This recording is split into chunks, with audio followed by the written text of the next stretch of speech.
But what is Israel's real goal in Lebanon? Is it territorial gains? Is it strategic control? Is it, some people say, they creating a security corridor? Is it control over Lebanon? And then you have other players in the region as well, like France, who are claimed to be a traditional player in the Eastern Med, who have interest in the Eastern Med. Why are the French not doing anything? Just sitting down there like dogs and allowing the Israelis to run rampage in the region without any sort of control or pushback whatsoever. So, what is Israel's real goal in the region? And what is France doing? What the hell is France doing just sitting down there like that? Because at the end of the day, if the Israelis continue to push, they will be the main players in Lebanese politics and not France. So the Israelis have always said it openly, and Netanyahu just said it basically about 4 days ago, that they want all of Lebanon. So it's territorial gains, but it's not only territorial. They also want to take over what you call the abundance of wealth in the region. The region is sitting on what you call one of the largest natural gas fields in offshore. And the offshore, basically, what you call coast of Lebanon, it's shallow waters. It's not that deep. So it doesn't take that much time to drill, and it doesn't give you problems or any hiccups when it comes to drilling. So it costs less to extract basically gas from there. Same thing goes for Syria, same thing goes for Palestine. So the Israelis want to control the whole coastline of the Eastern Mediterranean region for the abundance of wealth over there, for the geostrategic position of it. Think about it from a financial perspective, because every single war out there is not only basically just to show off, it's to take over resources. And for money and control. Who controls the trade routes and the energy routes controls the decision-making process across basically the globe.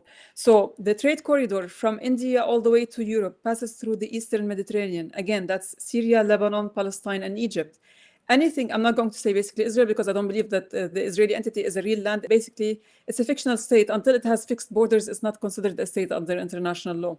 So looking at the situation, the Silk Route passes from there.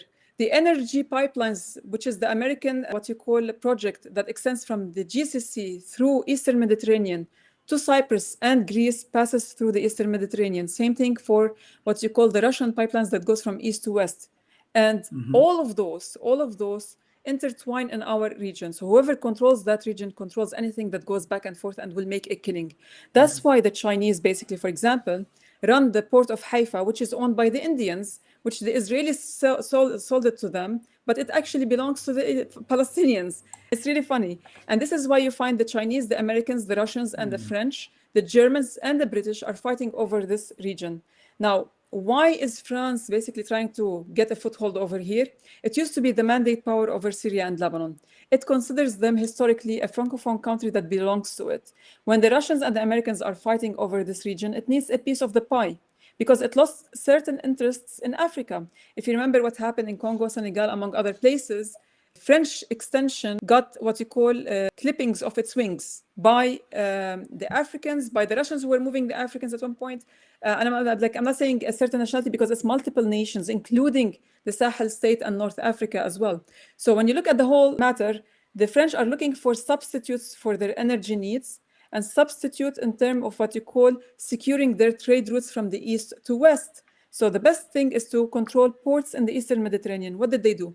They recently acquired 2 ports in Lebanon, one in Beirut and one in Tripoli. You have a French company, CGM, which is owned by a French Lebanese guy who now runs the port of Beirut, and it runs the port of Tripoli in Lebanon. And it also basically negotiating with the what you call the Syrians to run one of the ports or several ports in Syria as well. So by securing that, they will secure at least a foothold in terms of that international trade that passes from there, and they will have a piece of the pie without having to fight at any point. I'm sorry, that's my dog over here. No I problem. think his girlfriend on the 4th floor basically is just skipping out, so he calls her. I'm sorry about that. No problem.